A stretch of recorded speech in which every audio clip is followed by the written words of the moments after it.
Hi friend आपण channel को मुझे स्वागत करुच्ची भाई मैंने आपण मैंने तो समस्ते जानते जे यहाँ हूँ कलिजुग चली हेले एटा कलिजुग चलनी यहाँ हूँ प्रेम जुग चली केमिति कहीं आजिकल माने माइनस स्कूल धरिकी हाई स्कूल कॉलेज पर्यंत खाली प्रेम चली हेले मुझे आज गोटे एमती गोटे भिडियो देखी जे प्रेमर महत्व कौन भल पाइबार महत्व कौन।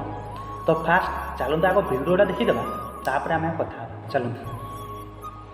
प्यार तो बाबू मत करो, प्यार करना तो अपनी मम्मी पापा से करो, जिससे मम्मी पापा शादी कर दे तो उससे करो। मैं बोल रही हूँ, मैं खुद गलत हूँ लेकिन अभी मैं बहुत पछता रही हूँ। मत कीजिए प्यार। किसी भी कोई भी इंसान मैसेज करता है जो तुमसे मैं प्यार करता हूँ, दावा करते हैं मैं तुम्हारे लिए जान दे सकता हूँ, तो उसको बोलो तुम जान दे दो, लेकिन तुम अपनी जिंदगी मत बर्बाद करो।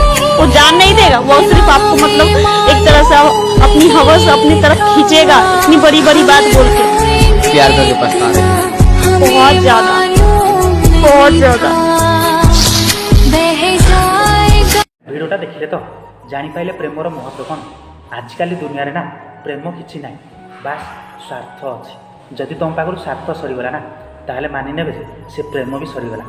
आ जो मैंने कहते मो धन मो अलग, मो धन मो सुना, मो धन परी कई हेबेनि, मो धन परी सबुठू अलग, आम प्रेम अलग, मुझे कहीदे जदि तुम पाखर से स्वार्थटा सरीगला ना से धन सुना से भी सरीज हे भल पाइबा भी सरीज।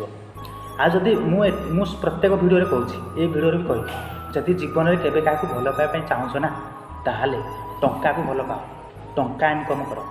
जदि तुम पाखे टंका थी ना, जदि तुम पाखे पैसा थी ना, जिते सब धन सुना गेलु सबू ना तुम पाद तले रही, जिते सब लोक सबू तुम पाद तले। फास्ट टंका इनकम कर, देखिब जिते सब धन सुना गुलो ना तुम पाद तले रही। कौन ठीक कहला।